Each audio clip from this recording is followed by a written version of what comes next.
ನಮ್ಮ ಶಿವಮೊಗ್ಗದ ಫ್ರೀಡಂ ಪಾರ್ಕಿಗೆ ಇನ್ನೊಬ್ರು ಅತಿಥಿ ಸ್ವಾತಂತ್ರ್ಯೋತ್ಸವದ ಒಂದು ಶುಭ ಸಂದರ್ಭದಲ್ಲಿ ಪೂರ್ವದಲ್ಲಿ ಆಗಮಿಸಿದಕ್ಕೆ ನಾನು ಅತ್ಯಂತ ಹೆಮ್ಮೆಯಿಂದ ಹೇಳಲಿಕ್ಕೆ ಇಚ್ಛೆ ಪಡ್ತೇನೆ.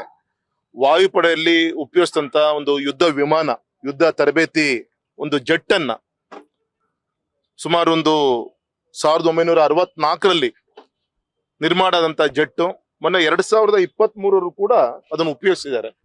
ಈಗ ಅದು 2023ಕ್ಕೆ ಅದನ್ನ ರಿಲೀವ್ ಮಾಡಿ ಅಲ್ಲಿಂದ ನಮಗೆ ಗೌರವಾನ್ವಿತ ಕೇಂದ್ರದ ನಮ್ಮ ರಕ್ಷಣಾ ಸಚಿವರಂತ ರಾಜನಾಥ್ ಸಿಂಗ್ ಜಿ ಅವರು ನಮ್ಮ ಫಾಲೋಅಪ್ ಅನ್ನ ಮಾಡಿದ್ವಿ, ವಿನಂತಿ ಮಾಡ್ಕೊಂಡಿದ್ವಿ. ನಮ್ಮ ಸೈನಿಕ ಕಲ್ಯಾಣ ಇಲಾಖೆಯ ಮುಖ್ಯಸ್ಥರಂತ ನಮ್ಮ ಹಿರೇಮಠ್ ಅವರ ಒಂದು ವಿಶೇಷವಾದಂತ ಒಂದು ಪ್ರಯತ್ನ, ಇದ್ರ ಪ್ರತಿಫಲ ಇವತ್ತು ಆಗಮಿಸಿದೆ. ಸೊ ಶಿವಮೊಗ್ಗ ಜನತೆಯ ಪರವಾಗಿ ನಮ್ಮ ರಕ್ಷಣಾ ಸಚಿವರಿಗೆ ನಾನು ಹೃದಯಪೂರ್ವಕವಾಗಿ ನಾನು ಅಭಿನಂದನೆ ತಿಳಿಸ್ತೀನಿ. ನಿಮ್ಗೆ ಗೊತ್ತಿರ್ಬೋದು, ಇದೇ 2 ವರ್ಷದ ಕೆಳಗೆ ಯುದ್ಧದಲ್ಲಿ ಉಪಯೋಗಿಸಿದಂತ ಟ್ಯಾಂಕರ್ ಅನ್ನು ಕೂಡ ನಮಗೆ ಇಲ್ಲಿಗೆ ಕಳಿಸ್ಕೊಡುವಂತ ಪ್ರಯತ್ನ ಆಯಿತು. ನಂದು ಈ ಸಂದರ್ಭದಲ್ಲಿ ಇಷ್ಟೇ ನಾನು ಹೇಳೋದು, ಬರುವಂತ ದಿನದಲ್ಲಿ ನಾವು ಮತ್ತು ನಮ್ಮ ಹಿರೇಮಠ ಅವರು ಮಾತಾಡ್ಕೊಂಡಿದೀವಿ, ಪ್ಲಾನ್ ಮಾಡ್ತಾ ಇದೀವಿ. ಯುದ್ಧದಲ್ಲಿ ಉಪಯೋಗಿಸಿದಂತ ಯಾವ್ದಾದ್ರು ನೌಕಾಪಡೆಗೆ ಸಂಬಂಧಪಟ್ಟಂತ ಹಡಗನ್ನ ಒಂದು ಇಲ್ಲಿ ಬಳುವಳಿಯಾಗಿ ನಮ್ಮ ಇಲ್ಲಿ ಕೊಟ್ರೆ, ಅಲ್ಲಿ ನಮ್ಮ ಸಿಗಂದೂರು ಸೇತುವೆ ನಿರ್ಮಾಣ ಏನಾಗಿದೆ ಆ ಭಾಗದಲ್ಲಿ ಎಲ್ಲಾದ್ರೂ ಅದನ್ನ ನಿಲ್ಸಿದ್ರೆ ಅದೊಂದು ಒಂದು ಟೂರಿಸಂ ಅಟ್ರಾಕ್ಟ್ ಆಗುತ್ತೆ. ಮತ್ತು ವಿಶೇಷವಾಗಿ ನಮ್ಮ ಯುವ ಜನತೆಗೆ ಒಂದು ಯುದ್ಧದ ಇತಿಹಾಸವನ್ನು ಕೂಡ ತಿಳಿಸ್ಕೊಡ್ಲಿಕ್ಕೆ ಆ ಒಂದು ಧೈರ್ಯ, ಒಂದು ಇದು ದೇಶಾಭಿಮಾನ ಇದೆಲ್ಲದೂ ಕೂಡ ಬೆಳೆಸ್ಲಿಕ್ಕೆ ಅನುಕೂಲ ಆಗುತ್ತೆ ಅಂತ ಹೇಳಿ ಈ ರೀತಿ ಚಿಂತನೆ ಮಾಡಿ ಒಂದೊಂದನ್ನು ಕೂಡ ಇಲ್ಲಿ ತರಿಸ್ಕೊಳ್ಳುವಂತ ಒಂದು ಪ್ರಯತ್ನ. ಆ ವಿಚಾರದಲ್ಲಿ ಎರಡರಲ್ಲೂ ಕೂಡ ರಾಜನಾಥ್ ಸಿಂಗ್ ಜಿ ಅವರ ಒಂದು ಸಹಕಾರ.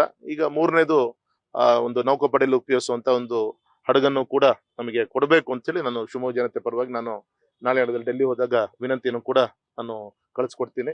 ಸೊ ಬರುವಂತ ದಿನದಲ್ಲಿ ಅದನ್ನು ಕೂಡ ಸ್ವಾಗತ ಮಾಡುವಂತ ದಿನಗಳು ಬರುತ್ತೆ. ಹಾಗಾಗಿ ಶಿವಮೊಗ್ಗ ಶಿವಶರಣರ ನಾಡು. ಇದು ಸ್ವತಂತ್ರ ಪೂರ್ವದಲ್ಲೇ ಸ್ವಾತಂತ್ರ್ಯವನ್ನು ಘೋಷಣೆ ಮಾಡ್ಕೊಂಡಂತ ಗ್ರಾಮ ನಮ್ಮ ಈಸೂರು, ಶಿಕಾರಿಪುರ, ನಮ್ಮ ಶಿವಮೊಗ್ಗ ಜಿಲ್ಲೆ.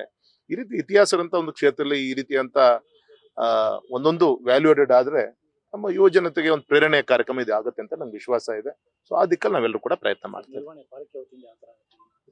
ಒಂದು ತಮಗೆ ಗೊತ್ತಿರ್ಬೋದು ಸರ್, ಇದು ನಿಮ್ಮ ಯಡಿಯೂರಪ್ಪನವರು ರಾಜ್ಯದ ಮುಖ್ಯಮಂತ್ರಿಗಳಿದ್ದಾಗ 24 ಗಂಟೆಯಲ್ಲಿ ಇದನ್ನ ಫ್ರೀಡಂ ಪಾರ್ಕ್ ಅನ್ನ ಸೆಂಟ್ರಲ್ ಜೈಲ್ ಇದ್ದನ್ನ ಆದೇಶ ಮಾಡಿಸಿರು. ಸುಮಾರು ಹಾರ್ಟ್ ಆಫ್ ದಿ ಸಿಟಿ, ಸುಮಾರು ಒಂದು 400-500 ಕೋಟಿ ಭೂಮಿ ಬೆಲೆ ಕಟ್ಟಕ್ಕಾಗಲ್ಲ.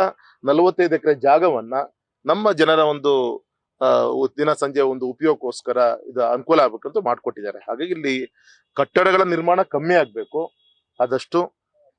ಈ ಸೆಂಟರ್ ಆಫ್ ದಿ ಪ್ಲೇಸ್ ಅಲ್ಲಿ ಇಷ್ಟು ಒಳ್ಳೆ ಈ ಜಾಗ, ಈ ಫ್ರೀಡಂ ಪಾರ್ಕು, ಅಲ್ಲಮ್ಮ ಪ್ರಭುಗಳ ಒಂದು ಹೆಸರನ್ನ ಇಟ್ಟಿರುವಂತ ಒಂದು ಈ ಜಾಗ ಇದು ಒಳ್ಳೆ ರೀತಿಯಲ್ಲಿ ಉಪಯೋಗ ಆಗಬೇಕು ಸರ್. ಇದು ಅದಕ್ಕಲ್ಲಿ ಪ್ರಯತ್ನ ಮಾಡ್ತೀವಿ.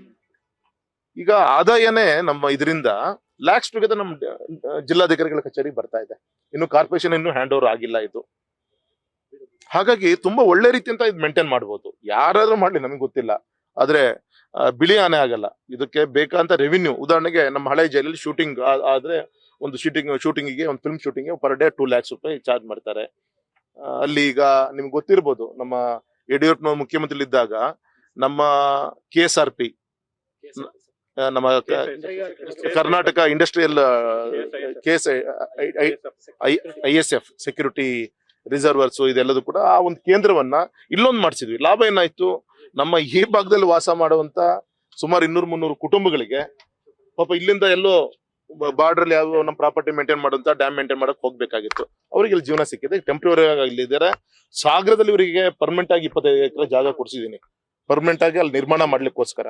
ಹಾಗೆ ರಾಜ್ಯ ಸರ್ಕಾರ ಅದಕ್ಕೆ ಫಂಡ್ ಕೊಟ್ರೆ ಸಾಗರದಲ್ಲಿ ಜಾಗನೂ ಕೂಡ ಅದಕ್ಕೆ ನಿಗದಿ ಆಗಿದೆ. ಅಲ್ಲೊಂದು ಏನಾದ್ರು ಈ ತರ ಒಂದು ಪ್ರಾಜೆಕ್ಟ್ ಬರ್ಬೇಕು ಅನ್ನೋ ಅಪೇಕ್ಷೆ ಇತ್ತು, ಹಿಂದೆ ಮಾಡಿಸಿದ್ದೀನಿ. ಅದಕ್ಕೆ ಹಣ ಕೊಟ್ರೆ ಅಲ್ಲಿ ಮಾಡ್ಬೋದು. ಅವಾಗ ನಮಗಿದು ವೇಕೆಂಟ್ ಆಗುತ್ತೆ, ಇಲ್ಲಿ ಬೇರೆ ಪರ್ಪಸ್ ಯೂಸ್ ಆಗುತ್ತೆ.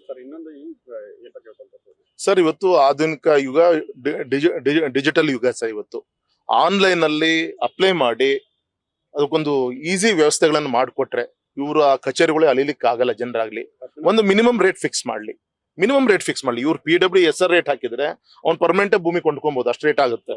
ಹಾಗಾಗಿ ಮಿನಿಮಮ್ ಒಂದು ರೇಟ್ ಫಿಕ್ಸ್ ಮಾಡಿ ಎಲ್ಲ ಫೈರು ಈ ತರ ಎಲ್ಲ ಇಲಾಖೆಗಳ ಒಂದು NOC ಸಿಗ್ಲಿಕ್ಕೆ ಈಗ ಸುತ್ತಾಡ್ದಲ್ಗೆ ಒಂದು ತಿಂಗ್ಳುಗಟ್ಲೆ ಆಗ್ಬಿಡುತ್ತೆ. ಆಗ 5 ಇಲಾಖೆ ಓಡಾಡ್ಬೇಕಾದ್ ಕಷ್ಟ ಆಗತ್ತೆ. ನಮ್ಮ ಜಿಲ್ಲಾಧಿಕಾರಿಗಳನ್ನ ವಿನಂತಿ ಮಾಡ್ಕೊಂತೀನಿ, ಮತ್ತೆ ನಮ್ಮ ಕಾರ್ಪೊರೇಷನ್ ಅಧಿಕಾರಿಗಳು ಕೂಡ ವಿನಂತಿ ಮಾಡ್ತೀನಿ, ಈಸಿ ಆಕ್ಸೆಸ್ ಆಗಿ ಮಾಡಿ ಇದನ್ನ ಆನ್ಲೈನ್ ಸಿಸ್ಟಮ್ ಮಾಡಿ ಈಸಿಯಾಗಿ ಮಾಡ್ಕೊಡ್ಬೇಕಂತ ಕೂಡ ಒತ್ತಾಯ ಮಾಡ್ತೀನಿ ಸರ್.